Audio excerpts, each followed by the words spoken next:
Di pelajaran malam ini bahasa Indonesia judulnya apa?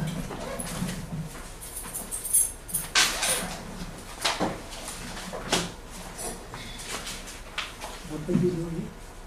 Pelayanan perkotaan di akhir zaman. Pelayanan apa? Perkotaan di akhir zaman. Kalau bahasa Indonesia Urban Ministry. urban. Kalau lawan kata urban apa? Biasanya dengan mengetahui lawan katanya kita tahu arti Suburban, urban. lawannya sub. Bahasa Inggris apa? Rural. Rural. Rural. Rural. Jadi kalau rural itu apa? Desa. Desa. Kalau urban Kota. kota. Kota besar.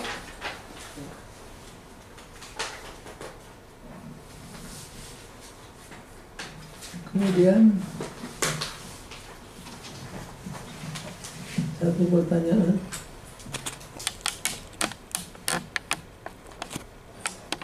what is the significance of the year 2007?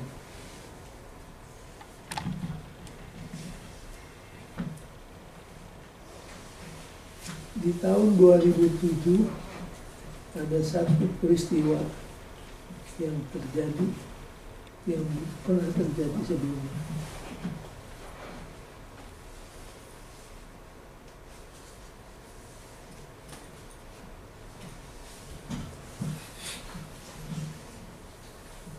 Mayoritas penduduk dunia tinggal di kota-kota besar. Lebih Jadi, suka sampai tahun 2006 penduduk kota lebih rendah daripada penduduk desa. desa. Tapi begitu tiba tahun 2007 terjadi satu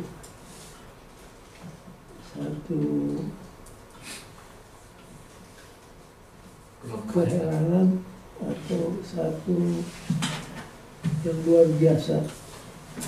Jadi sekarang ini terhitung dari tahun 2007 penduduk di mana yang lebih banyak jumlahnya?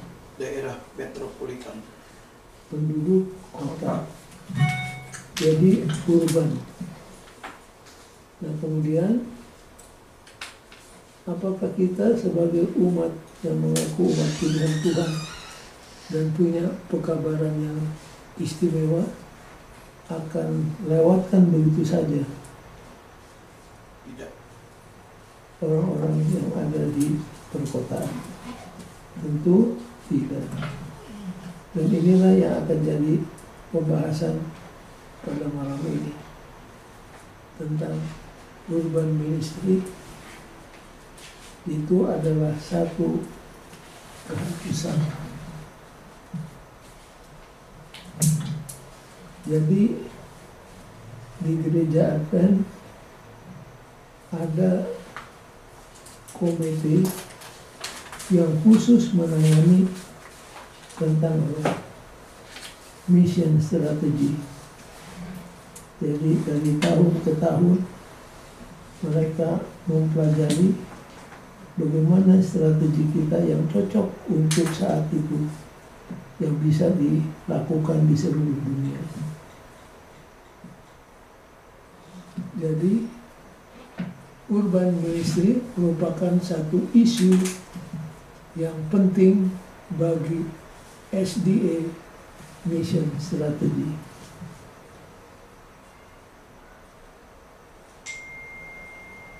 Yang jelas kita tidak bisa abaikan mayoritas penduduk dunia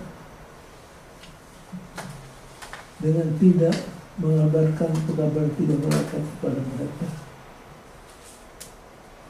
Jadi nomor satu Romawi judulnya adalah Urban Ministry Amas. Urban Ministry satu keharusan. Baik, sekarang kita pelajari dulu bahasa Indonesia apa? Judul hari Minggu. Sifat dasar perkotaan. Apa? Sifat dasar perkotaan. Sifat dasar perkotaan. The nature of cities. The nature of cities. Kota itu punya apa? Sohel baca paragraf pertama hari Minggu. Kota-kota mempertemukan berbagai budaya, kelompok etnis, bahasa, dan agama. Menurut tradisi, masing-masing kelompok memiliki daerah kotanya yang atau wilayah tertentu. Segala macam orang hidup bersebelahan satu dengan yang lain. Baik, sampai situ dulu. Kalau sudah perhatikan di Jakarta ada kampung Cina, ada kampung Arab, ada apa lagi? Kampung Ambon. Kampung Ambon, Ada ya? Ada. Kampung Melayu. Kampung Melayu, Kampung Bugis. Iya, ada itu di Kalimantan. Jakarta. di Manado ada apa? Jaton, Jatun. ada ya. Ada. Jadi kota itu punya apa yang disebut sifat-sifat.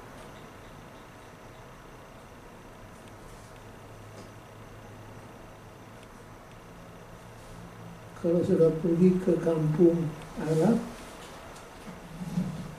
mayoritasnya orang Arab, dan sudah bisa ditebak apa yang menjadi makanan mereka, bagaimana kebudayaan mereka. Itu kampung Cina dan lain sebagainya. Baca terus kan.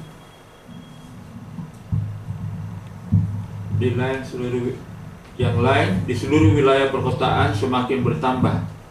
Realitas multikultural ini menciptakan risiko dan kompleksitas, tetapi juga memberikan kesempatan besar bagi Injil. Ada toleransi yang lebih besar untuk ide-ide baru, keinginan yang lebih besar untuk memperdengarkan agama baru daripada yang sering ada dalam latar belakang budaya yang lebih tradisional di luar kota. Kota bisa memberikan akses pada banyak orang yang sebaliknya mungkin tidak pernah mendekati pekabaran gereja Advent. Sekarang terjadi apa yang disebut megalopolis. Apa megalopolis?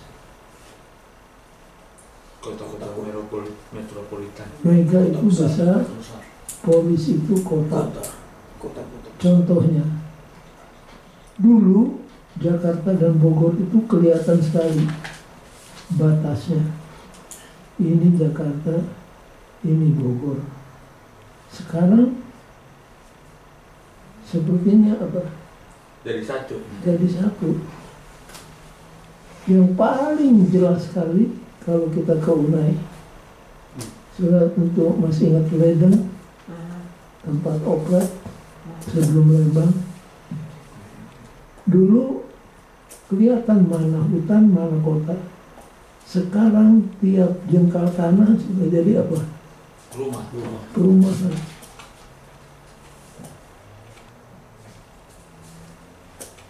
Nah, kota-kota seperti Manila, Jakarta, Tokyo, itu penduduknya sudah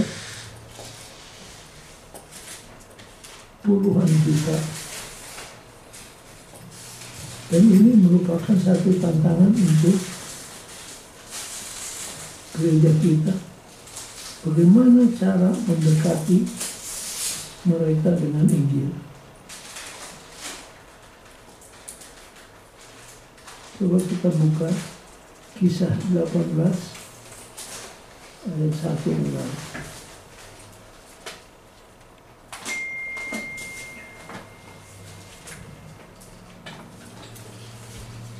Siapa yang tidak dapat coba baca?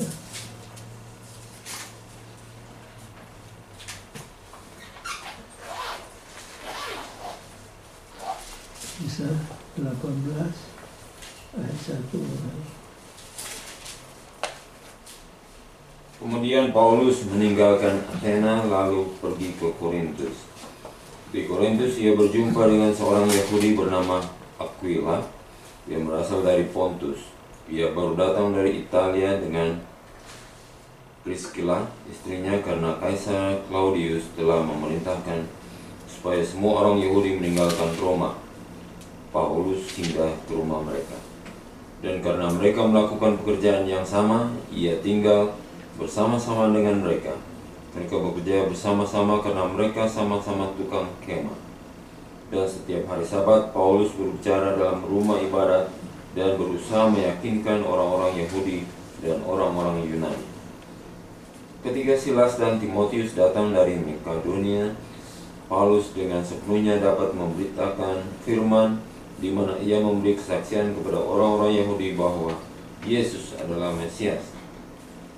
Tetapi ketika orang-orang itu memusuhi dia dan menghujat, ia mengebaskan debu dari pakaiannya dan berkata kepada mereka, "Biarlah darahmu tertumpah ke atas kepalamu sendiri. Aku bersih, tidak bersalah. Mulai dari sekarang aku akan pergi kepada bangsa-bangsa lain." Maka keluarlah ia dari situ, lalu datanglah ke rumah seorang bernama Titus Justus yang beribadah kepada Allah dan yang rumahnya. Stop dulu sebentar. Kalau saudara perhatikan, Rasul Paulus di dalam pengabaran Injilnya, nampaknya dia mulai dari mana? Orang Yahudi. Yahudi dan Yunani. Nah, kota atau kampung? Kota. Dari kota.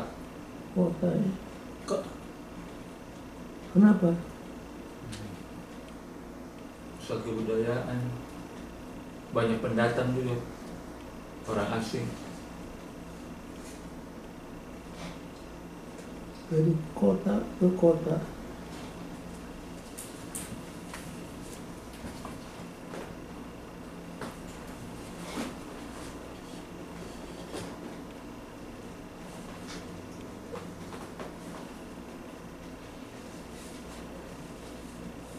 Coba sebut kota-kota di mana Paulus pernah melayani.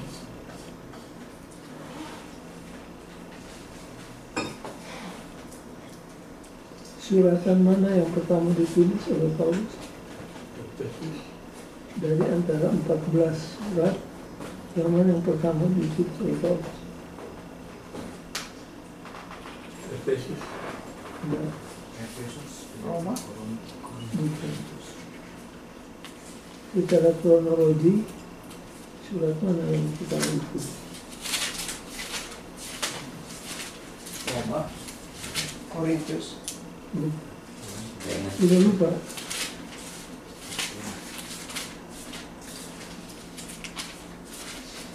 Tesalonika.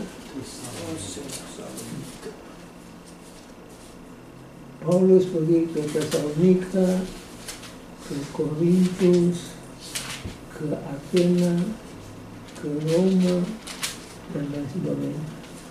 Jadi Paulus terlibat di dalam apa yang disebut kurban ministry. Itu strategi yang dipakai oleh.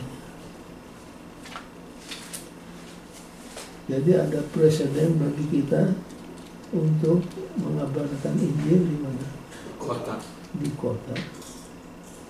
Itu poin pertama. Poin kedua, apa itu tent makers? Tent makers. Tent itu Pembuat apa? tenda. Tent itu tenda, makers pembuat tenda. Maksudnya apa? Pekerjaannya Paulus. Pekerjaan selain mengabar Injil dia. Jadi untuk makan, Paulus bekerja sebagai Tukang Pembuat tenda. tent makers. itu pekerjaan supaya Paulus katanya jangan mengganggu, jangan jadi beban bagi anggota-anggota. Dia jualan tenda. Nah, di dalam misiologi, saudara akan ketemu istilah tent makers. Jadi tent makers itu begini.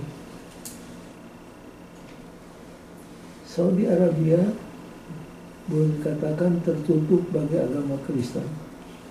Sampai sekarang belum ada gereja Kristen yang diorganize satupun, termasuk gereja Advent di Saudi Arabia. Jadi Saudi Arabia dikategorikan dalam jajaran unreached people.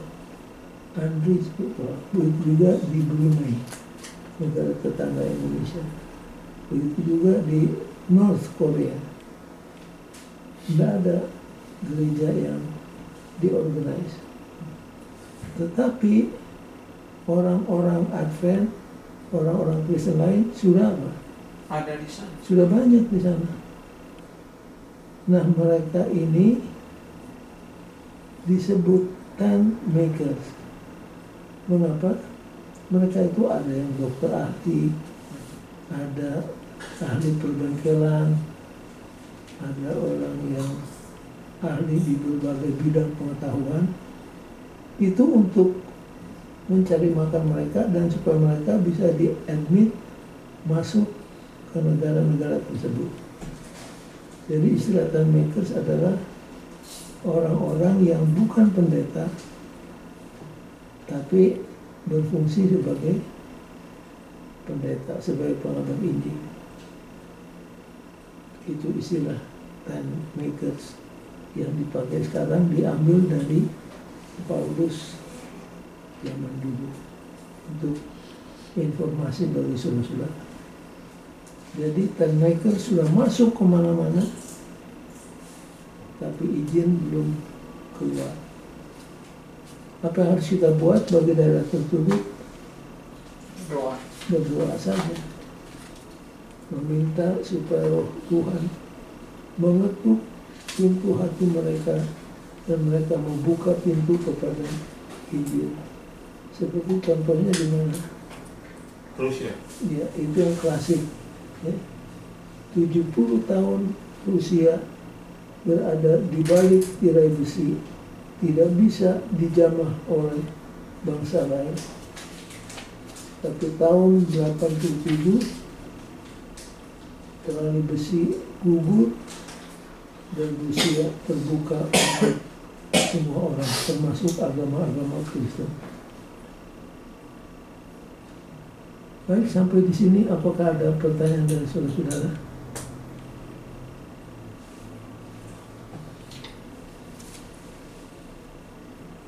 Kalau tidak, mari kita lanjutkan ke pelajaran berikutnya. Ada pertanyaan, apakah kesulitan di dalam perkabaran Injil di kota lebih sulit dari di daerah atau sama sulit menurut pengalaman? Menurut pengalaman Di kota susah. di kota Lebih memang susah. sangat susah. Individu. Kita ambil contoh yang simpel di Singapura. Orang Singapura lebih banyak yang hidup di mana? Kota. Ya, di kota di mana? Kalau sudah naik pesawat, dari pesawat melihat Singapura, hampir semuanya apa? Gedung tinggi. Gedung tinggi, karena kurang tanah mereka, jadi mereka naik ke atas. Jadi apakah yang tinggal di high riser itu lebih banyak dari yang di tempat biasa? Tapi bayangkan itu sampai tingkat 50. Jadi misalkan satu orang kerja, pagi-pagi dia turun ke bawah, kerja dia, habis kerja, asik-asik kerja, jam untuk pulang tiba, dia berangkat Dia naik ke tingkat 50. Dia lihat di sana handbill dari gereja Advent untuk hadirlah di ceramah malam ini. Dia lebih senang duduk di depan TV, sudah capek sepanjang hari bekerja, sekarang sudah berada di sarangnya di tingkat 40, tingkat 50. Bagi kita untuk mengundang dia turun lagi, itu contoh kecil aja. Belum penarikan-penarikan yang ada di kota besar. Kalau di kampung, ya ada juga kesulitan aniaya dan lain sebagainya. Tapi buat mereka ini merupakan satu apa? Ceramah itu. Merupakan seperti entertainment. Ada hiburan, ada sesuatu yang bisa dia lihat, dia dengar, bahkan dia ambil bagian menyanyi misalkan. Jadi banyak sekali hal-hal yang membuat orang jadi sulit untuk didekati dengan Injil. Kalau coba pergi ke Jepang sudah mulai bilang super power di Asia. Kita punya studio TV, saya pernah masuk ke dalamnya, lengkap semuanya. Jangan-jangan yang ada di pemerintah punya kalah. Semuanya ada. Tapi akhirnya gimana? Nggak jalan. Karena orang tidak interest. Orang Jepang berkata, kenapa berdoa kepada Tuhan untuk minta makanan? Lemari saya penuh dengan makanan, obat-obatan ada.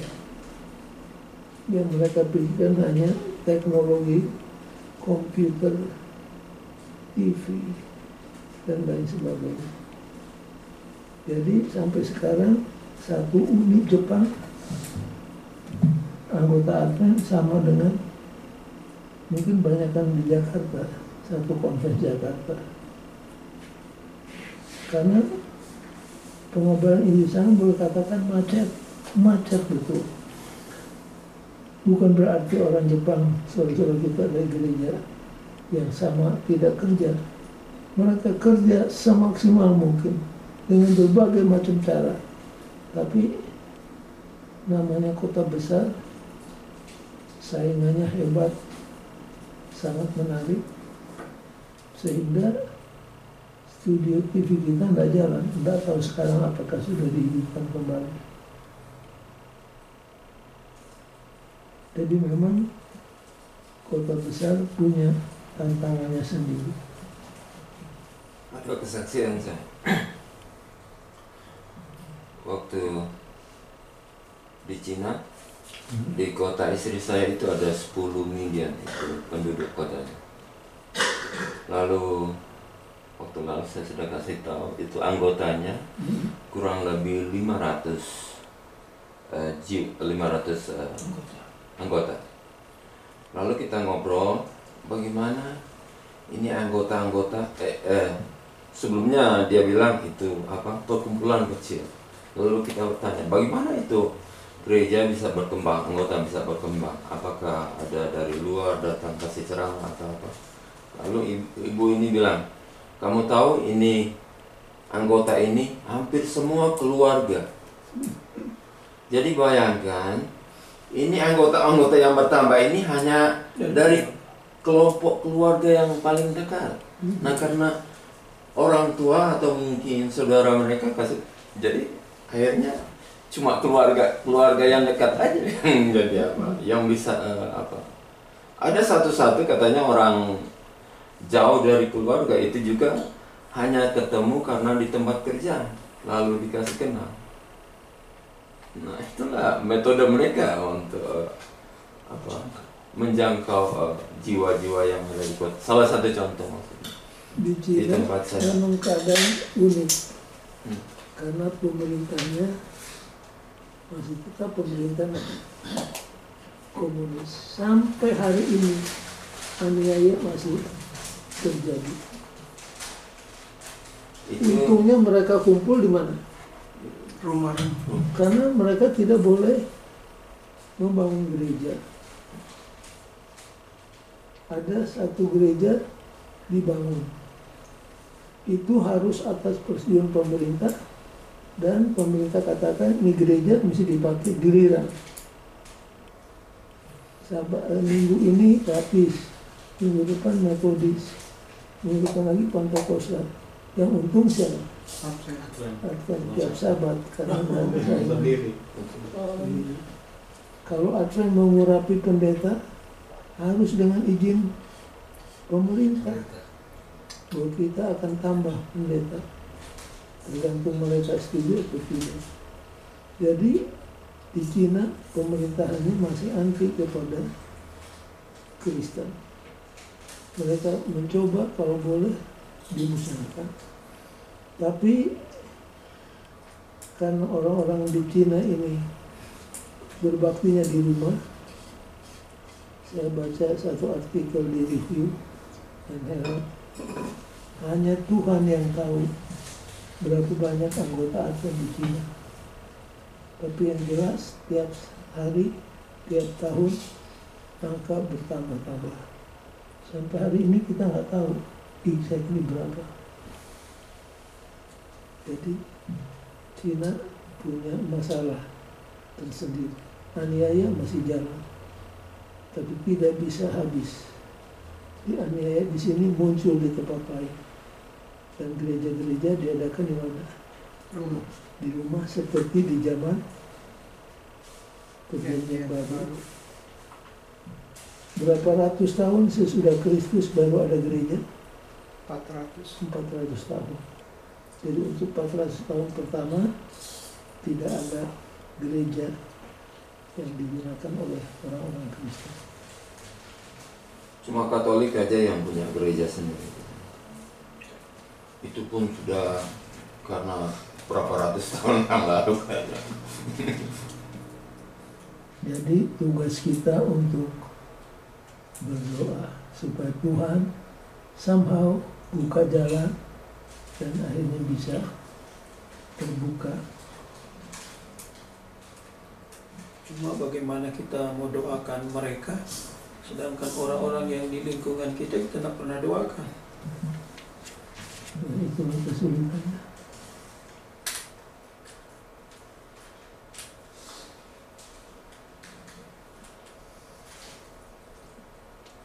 Baik, hari Rabu, apa judulnya bahasa Indonesia? Senin. Hari Senin. Senin. Hari Senin. Hari Senin. Hurting place. Apa maksudnya hurting? Mendengarkan erangan, keluhan. Apa? Mendengarkan, diterjemahinnya jadi mendengarkan erangan. Erangan itu paling terjadi. Inilah ya. Itu yang tertulis. Iya. Iya, mendengarkan erangan. Terus ini sama. Hurting. Penting. Tempat yang menyakitkan.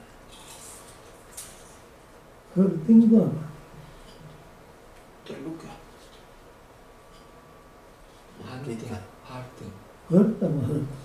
Menyakitkan. Menyakitkan hati atau apa sih? Coba baca sekali bahasa Indonesia. Mendengarkan erangan. Artinya erangan itu kayak keluhan. Iya, iya. Oh, hurting. Ini kan place. Tempat. Itu sangat Tempat jauh yang sekali. terluka. Hurting. Terluka. Saya tahu hurt itu artinya apa? Iya. Luka. Sakit. Sakit. Are you hurt? Apakah Tidak hurt. sakit. Hurting bukan mendengarkan, itu sesuatu yang Menyakitkan. Tempatnya menyakitkan, menyusahkan. mungkin dia terjemahkan secara konteks Ya. dalam pelajaran ini. Ya sampai siapa tuh artis di Manado yang menyanyi apa lagunya yang cocok dengan ini? Siapa suruh dia? Nah itu dia. Siapa suruh datang datang Jakarta? Sendiri suka, sendiri rasa. Nah itu nyanyian memantulkan apa yang terjadi.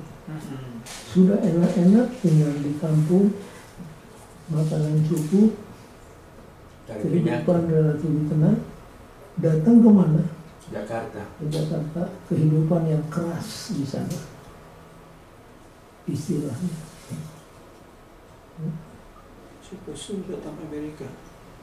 Itu juga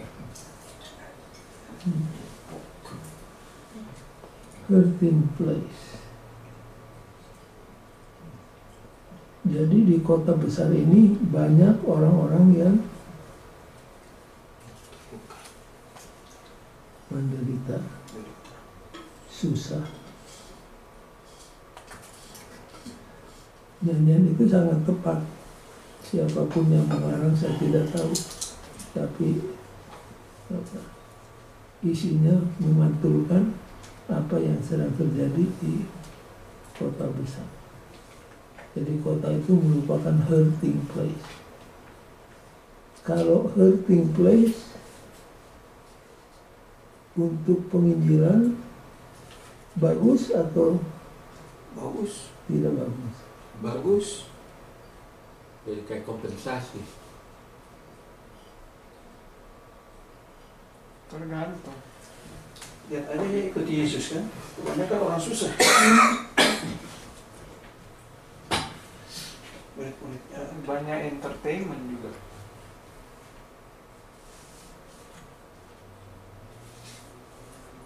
Karena di sini dibilang sudah campur baur.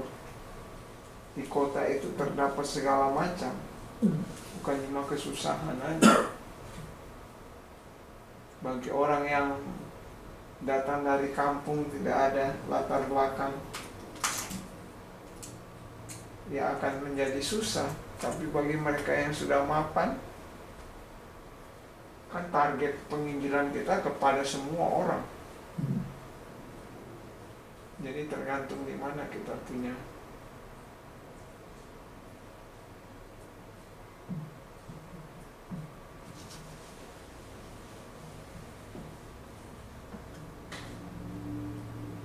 Jadi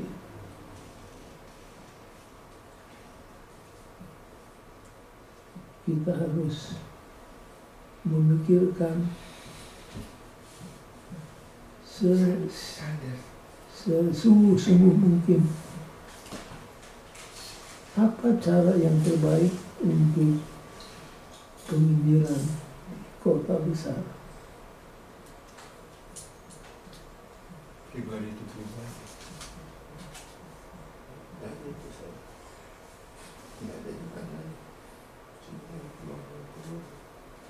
Nanti di hari pelajaran hari berikutnya ada di sana. Sekarang kita masih bicara tentang hurting place. Coba kita baca, tidak perlu semuanya, kita baca 2 saja. Itu ayat yang ada di hari Senin.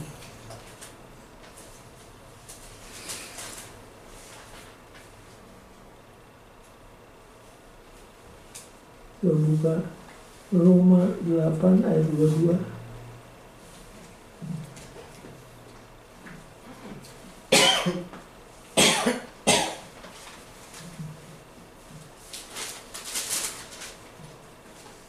Silakan silakan.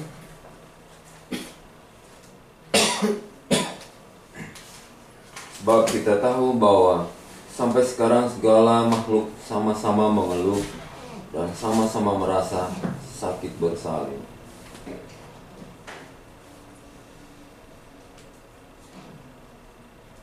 Apa maksudnya?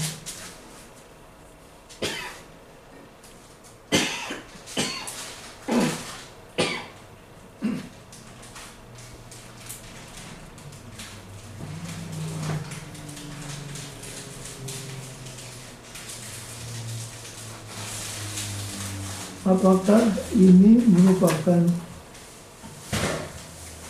ganjalan untuk pengabaran Injil ataukah merupakan opportunity?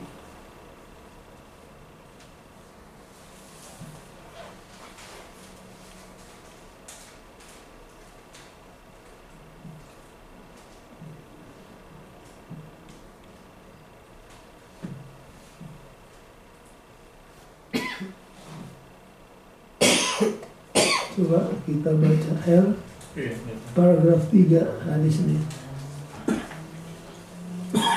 Dunia kita adalah tempat yang terluka, mengerang di bawah beban dan penderitaan dosa.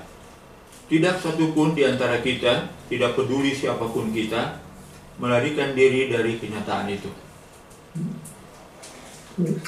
Penderitaan yang juga menawarkan kepada kita kesempatan yang luar biasa untuk bersaksi. Tapi kita juga perlu berhati-hati di sini. Ketika tiba kepada bagaimana sebuah gereja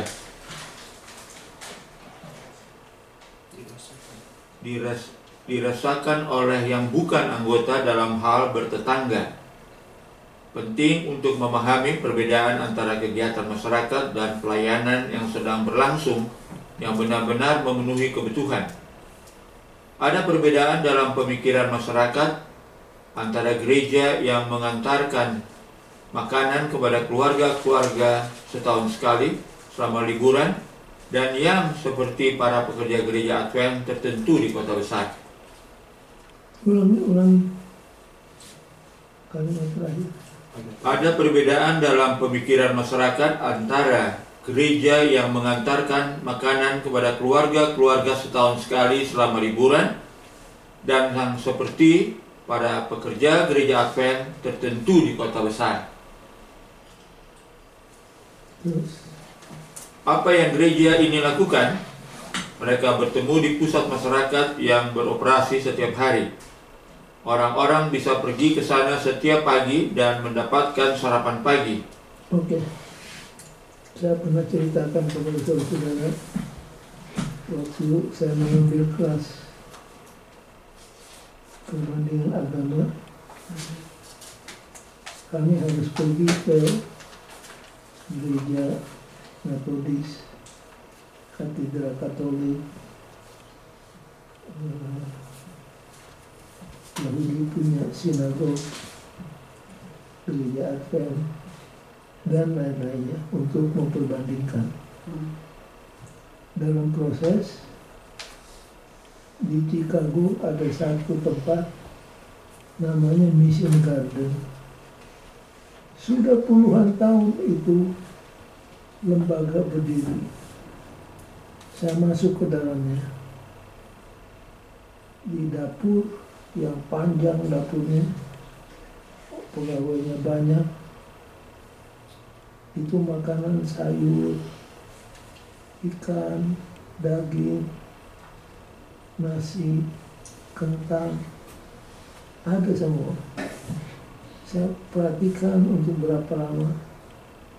Jadi orang-orang yang tak berpunya, mereka masuk ke situ, mereka makan. Di situ ada chapel, ada pendetaannya.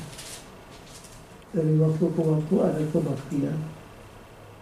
Siapa yang tertarik sesudah makan untuk kebaktian, ya dia duduk di sana. Yang tidak tertarik, habis makan terus apa? Pulang besok datang lagi. Kita nilai usaha ini, apakah baik atau tidak baik. Karena kalau ditaruh handbill, malam ini ceramah tentang hidup kekal. Susah orang mau datang karena perutnya lagi apa? Kosong. Jadi kalau makanan, orang lapar cari apa? Makan. Ini Mission Garden by the way sudah berdiri 70 tahun. Tiap hari, seminggu 1 hari 3 kali makan. Datang orang keluar masuk. Apakah sudah pikir ini pemborosan, kebodohan, atau bagaimana? Kita nggak bisa judge motif orang. Mereka mau supaya orang banyak ini at least dengar tentang kebenaran. Umpannya adalah apa? Makanan itu. Karena kalau sudah semua bagi-bagi traktat, dia paling terima, dibuang lagi. Terima, buang lagi. Kalau ini enggak, dia masih bisa duduk dan dengar musik sebentar. Kalau dia bahoba di chapel, lalu dia tertarik, dia duduk. At least mendengar. Ini adalah usaha daripada gereja-gereja tertentu untuk mengabarkan Injil. At least mereka punya apa? Punya usaha. Lalu kalau Salvation Army, di mana-mana ada goodwill, pakaian bekas. Itu juga sangat menolong bagi orang yang berkekurangan. Baju masih bagus, harganya murah, sepatu dan lain sebagainya. Makanya White katakan, do not disturb the work of Salvation Army. They are doing the right things. Itu komentar Ellen White. Jangan ejek mereka, jangan olok-olok mereka, karena mereka sedang berbuat yang benar. Artinya sedang menolong orang yang berkekurangan.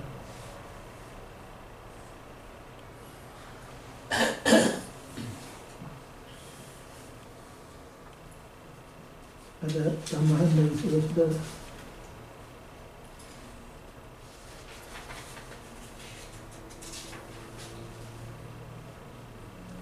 Kalau tidak, di hari Selasa menabur dan menuai di kota-kota besar.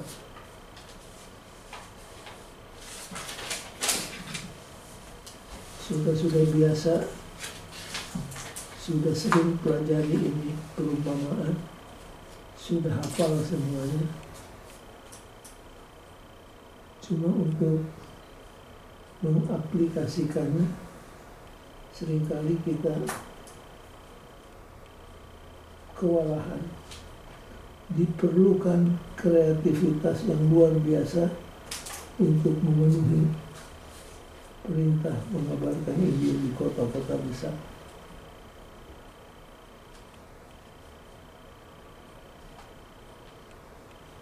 Advent mengadakan apa yang disebut crusade. Bertahun-tahun yang lalu namanya apa? Crusade. New York Crusade. Pembicara Mark Finley. Lalu Chicago Crusade. Pembicara George Vanderman. Sekarang kata crusade dihapuskan. Kenapa? Konotasi negatif. Karena memorinya tidak bagus. Orang Islam kalau mendengar crusade, mereka sangat-sangat benci sama Kristen. Orang Yahudi. Saudara-saudara, di agama Islam, kalau kita belajar mengaji malam-malam, guru agama itu ajarkan, siapa bilang Kristen agama cinta, agama kasih, lihat apa dalam sejarah. Kalau bahasa Indonesia perang salib itu berlangsung 200 paling sedikit 200 tahun. Disitulah kekejaman orang Kristen kelihatan terhadap Islam, dan mereka berteriak-teriak, to satisfy our Lord Jesus Christ, kill the Muslim. untuk memuaskan, menyenangkan hati Yesus, bunuh orang Islam. Jadi memori ini terbawa sampai sekarang karena diturunkan dari bapak ke anak ke cucunya. Ini salah satu yang membuat prejudis Islam terhadap Kristen, historical event yang merupakan the blackest chapter dalam sejarah agama Kristen. Jadi tugas orang Kristen apa? Memperbaiki citra Kristen, bahwa agama Kristen tidak seperti yang digambarkan oleh Crusade. Jadi Crusade itu adalah hanya sekedar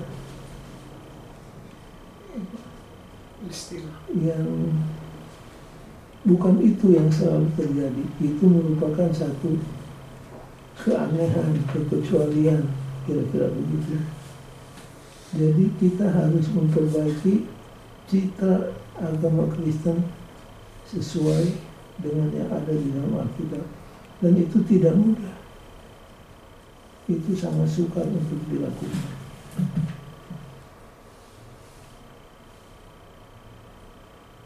Jadi sekarang istilah Crusade sudah tidak dipakai lagi. Diganti revival. Ya, diganti dengan yang lain.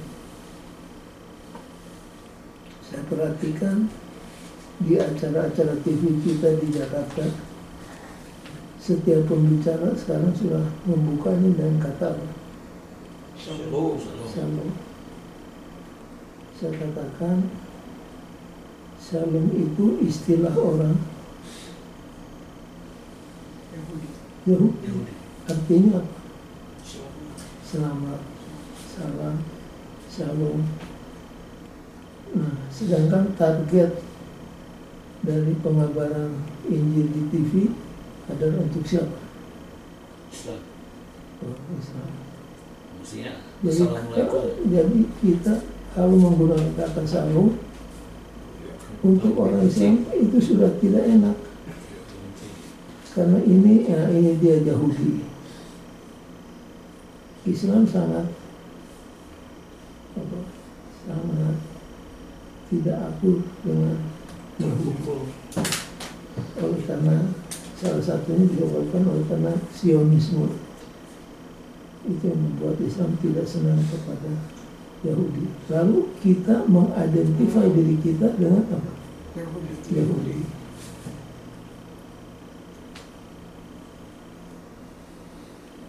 Kalau kita sebenarnya ikut saja Gus Dur punya nasihat. Gus Dur bilang, kita ini orang Indonesia, kenapa mesti pakai bahasa Arab? Bilang aja selamat siang, selamat pagi, selamat malam.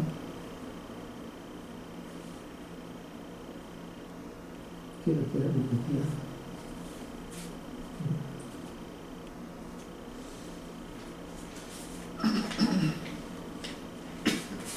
Tapi kalau sudah perhatikan, sampai sekarang mujizat masih terjadi. Orang-orang banyak masih suka datang kemana? Ke ceramah yang diadakan oleh evangelis kita ini. Doa kita masih terus dijawab oleh Tuhan, walaupun tidak selalu demikian. Di Rusia, waktu baru terbuka itu pintu tirai besi, ribuan dibaptis. Pemerintah kasih tanah kepada gereja Advent untuk membangun theological seminary, untuk membangun percetakan. Itu masih terjadi, tapi tidak selalu demikian. Lebih banyak tantangannya daripada opportunity-nya. Tapi pimpinan kita di GC selalu memantau melalui komite yang disebut mission strategi ini. Dan kita berterima kasih karena Gereja Advent, kalau lihat dari segi organisasi Advent ini belum sempurna, masih ada kurangnya di sini, cacatnya di sini. Tapi mekanismenya sudah ada. Dibandingkan dengan gereja lain, kita adalah gereja yang sangat rapi organisasinya, walaupun belum bisa dikatakan organisasi kita sempurna. Jadi apa yang ada dengan berkat Tuhan, pekerjaan masih berjalan. Kita punya baptisan di seluruh dunia sekarang ini berapa? Tiap hari 3.000, persis seperti hari apa? Pentakosta. Tiap hari baptisan 3.000 orang. Dengan catatan pintu belakang juga terbuka lebar.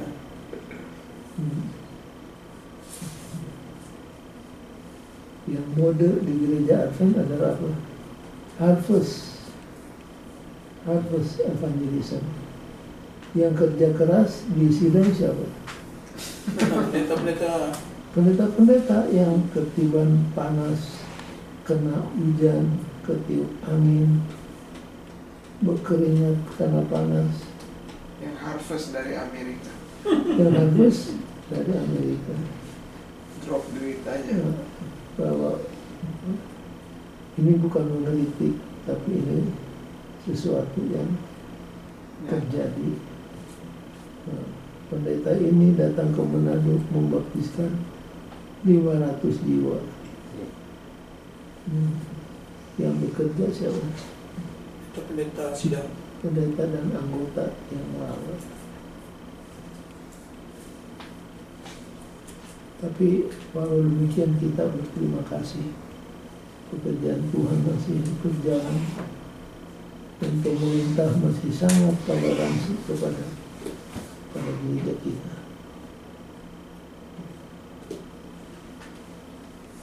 Yang pernah jadi isu dulu, pakaian-pakaian yang kita bagi-bagi, minyak yang kita bagi-bagi, makanan, sehingga kritikan dari Islam bunyinya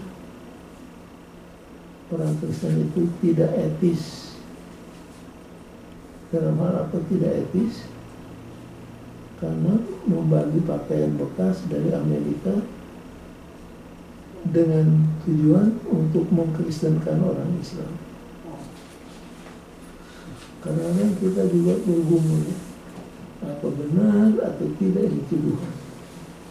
Seolah-olah kita memancing mereka dengan pakaian-pakaian yang bekas supaya mereka akhirnya jadi Kristen. Apakah boleh atau tidak boleh kita lakukan itu? Karena di dalam buku Nabi saya, di saat kamu membagi-bagi baju kepada bertelanjang,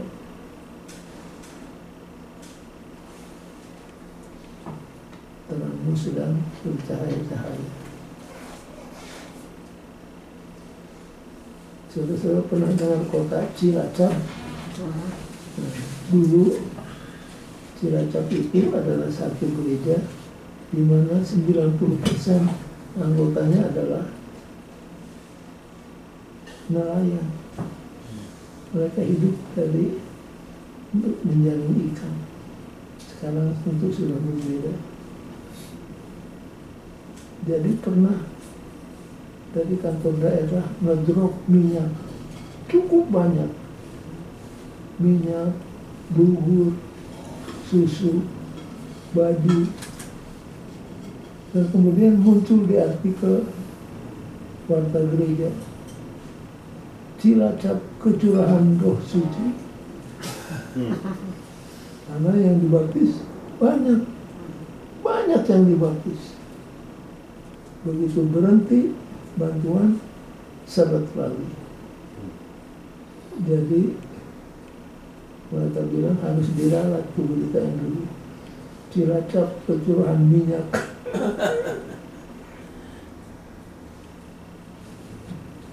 Jadi kalau dipikir-pikir, apa yang dituduh Islam ada kebenarannya. Iya, itulah makanya saya tanya. Jadi motif kita mau tarik jiwa, tapi kita ada istilahnya string attached. Iya. Kita kasih dulu sesuatu dengan harapan dia mau. Jadi apa metode, apa Yesus punya metode begitu? Itu dia, itulah karena Yesus kan begitu juga. Iya. Metode Yesus begitu. Sebab kalau kita tidak jalankan begitu, tapi quality orang yang masuk pun, saya ingat di Jakarta beberapa tahun yang lalu ada di gereja Tamrin, itu bukan Tamrin yang besar, itu ada di Tamrin City, itu ada satu gereja.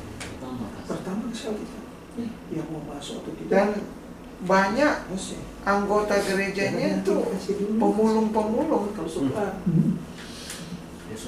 Jadi ada motif kita. Jadi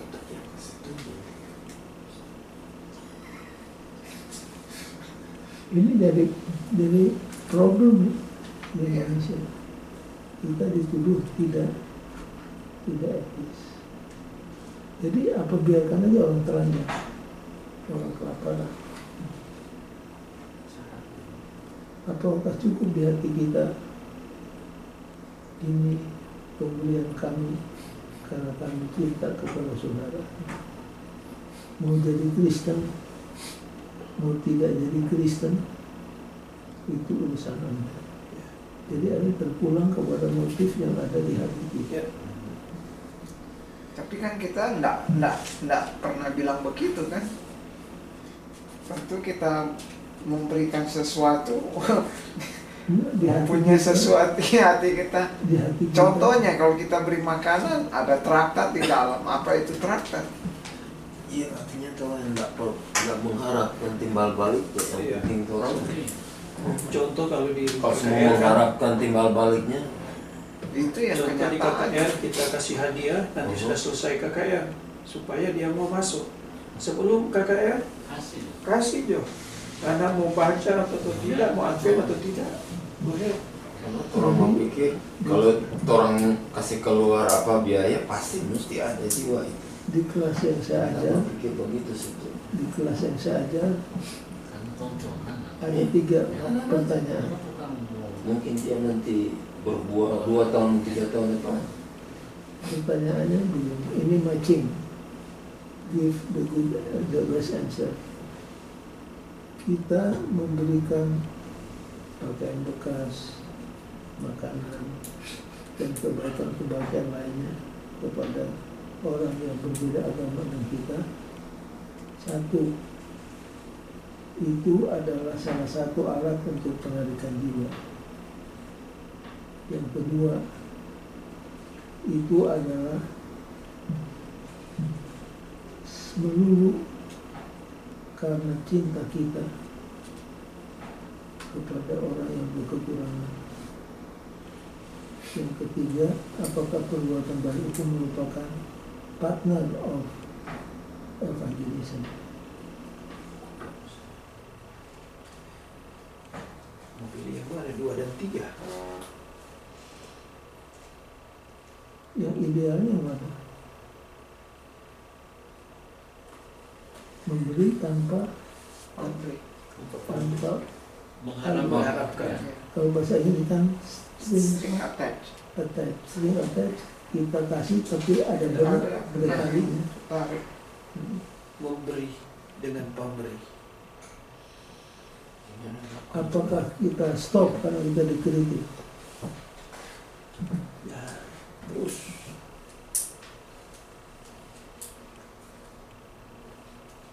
Ataukah itu partner?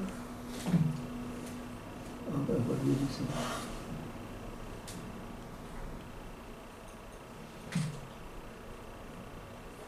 Apakah itu alat untuk evangelism? Semuanya benar. Cuma yang the best Nomor 2. Kita memberi out of love. Dia jadi Kristen, atau tidak. Kristen tidak, ya urusan dia. Yang penting kita sudah. Nah, itu yang paling best. Jadi apa? Bisa aja 1 tahun, 2 tahun depan, 3 tahun depan baru keluar hasilnya. Tapi kalau kita terus mengharapkan, mau mengharapkan instan gitu, harus ada hasil. Kan sekarang biasanya kalau ceramah itu harus ada hasil. Makanya sudah bikin apa itu? Nggak ada hasil, nggak ada promosi si pendeta. Nah. Jadi apa, tergantung di hati kita. Kita memberi out of love. Kalau dia jadi Kristen bagus, tidak jadi ya urusan dia. Yang penting Tugas kita terang kita sudah apa, Bersinar. bersinar. Karena saya katakan bukan ini puasa yang kuingini. Puasa yang kuingini adalah kalau kamu lihat orang lapar, kamu kasih makan.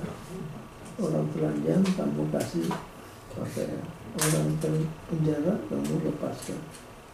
Barulah terangmu bercahaya. Dia sendiri nanti akan cari siapa orang itu yang kasih apa. Kita enggak harus kasih tahu. Kalau dia lihat ke orang yang ngasih, mungkin berapa hari kemudian, karena dia tidak kenal, nanti dia tanya siapa kali orang yang kasih. Oh, orang mereka ya. Ih, bagus. Make it personal. Biarlah semua ini jangan kita bergantung kepada lembaga yang namanya ADRA, walaupun sangat baik. Jangan katakan itu bukan urusan saya, itu urusan ADRA. Jangan. Walaupun ADRA sudah berdiri dan sudah dikenal, tetap personal work harus berjalan.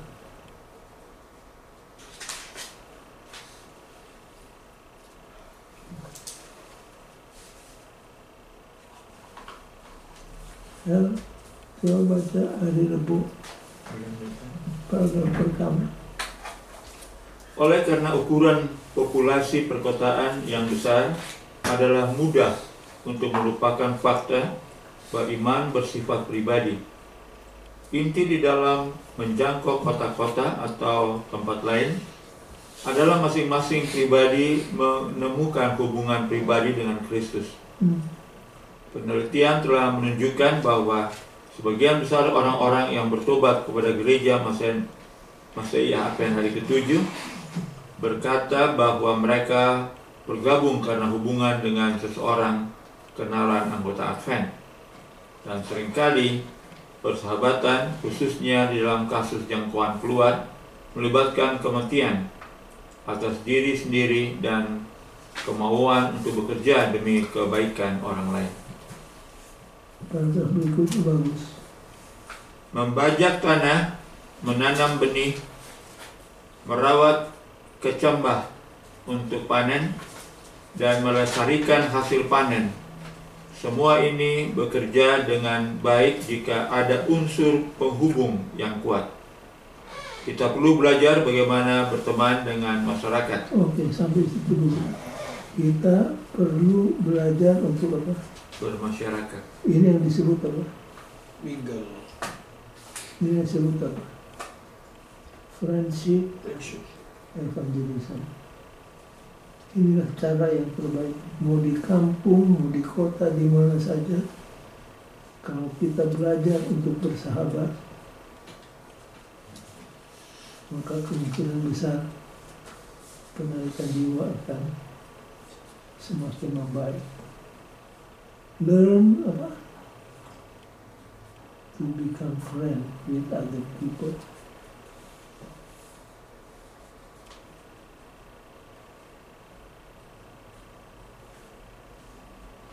Baik, yang terakhir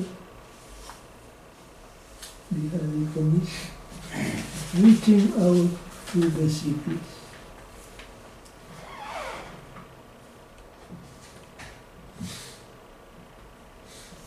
Akhirnya pertanyaan timbul, apa rencana kita untuk urban ministry? Dan kita senang sekarang ini ministry di antara gereja Advent di California menggejala. Ada ministry to the Moluccas, ada Cedar Ministry, di Azusa ada ministry pada orang Jawa, dan secara diam-diam ada ministry pada orang Sunda. Di Redlands ada Rome. Di mana? Di Redlands. Oh, Rome Ministry. Roh. Di Azusa ada apa Goal yang Dokter Inyo itu Goal atau apa? Sahabat sore yang lalu saya hadir di acara pengumpulan dana untuk ministry di Ambon. Mereka akan ke Ambon 1 tahun dari bulan ini. Jual makanan, lalu river offering dikumpulkan. Ya, at least there is something that we do untuk menarikan jiwa. Inklusi, kalau ada pertanyaan saya kasih waktu.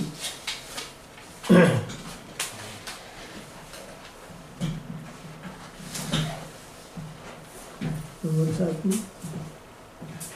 cities have a special place in God's heart. Kasih contoh. Kota-kota besar di zaman Alkitab punya tempat di hati Tuhan. Artinya Tuhan memperhatikan kota-kota besar. Kota-kota mana?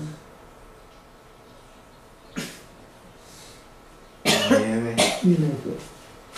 Tuhan kepingin sekali orang sombong, orang jahat, orang kejam di Nineveh ini bagaimana? Betul. Lalu dia suruh siapa? Yunus. Akhirnya Yunus mendarat di Nineveh. Dia mulai khotbah. Begitu dia khotbah, hampir semua penduduk Nineveh Bertobat. termasuk Raja. raja. Cuma ada keganjilan.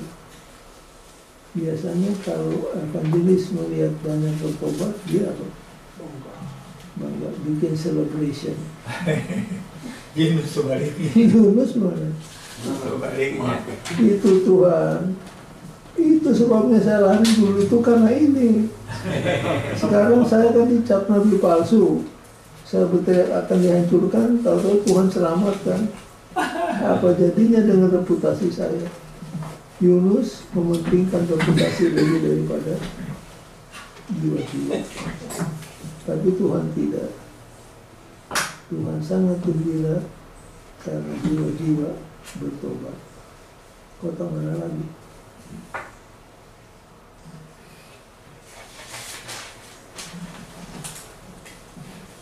Yerusalem, betapa sering aku hendak mengumpulkan kamu, seperti induk ayam mengumpulkan anak di bawah kekal, tapi sayang kamu menolak.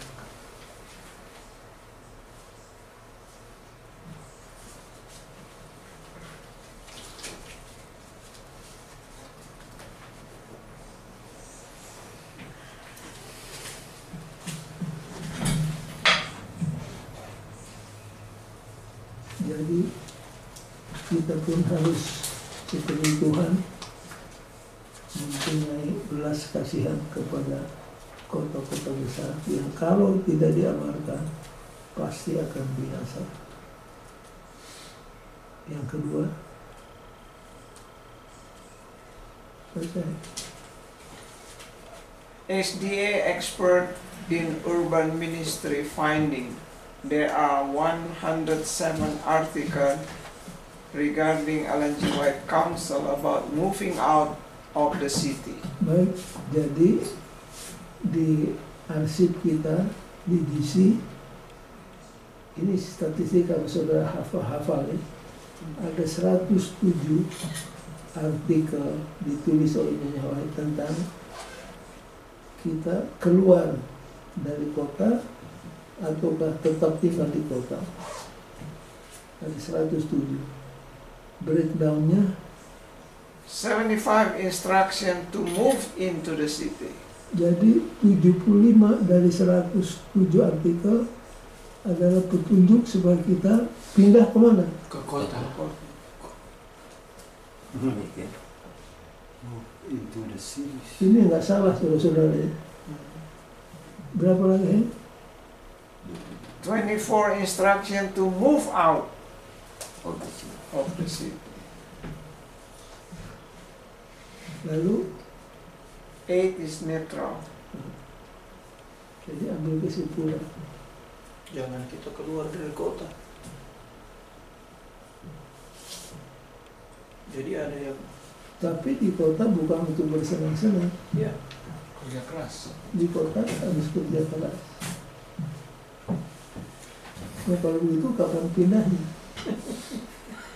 Ada penganiayaan.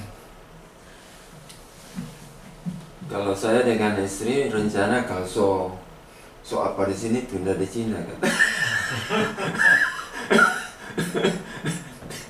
Sama aja lari dari Mulut harimau ke mulut buaya.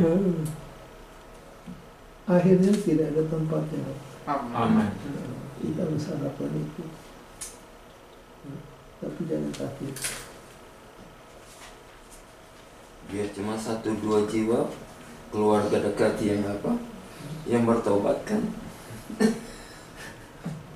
Yang ketiga dan terakhir ini yang sangat penting.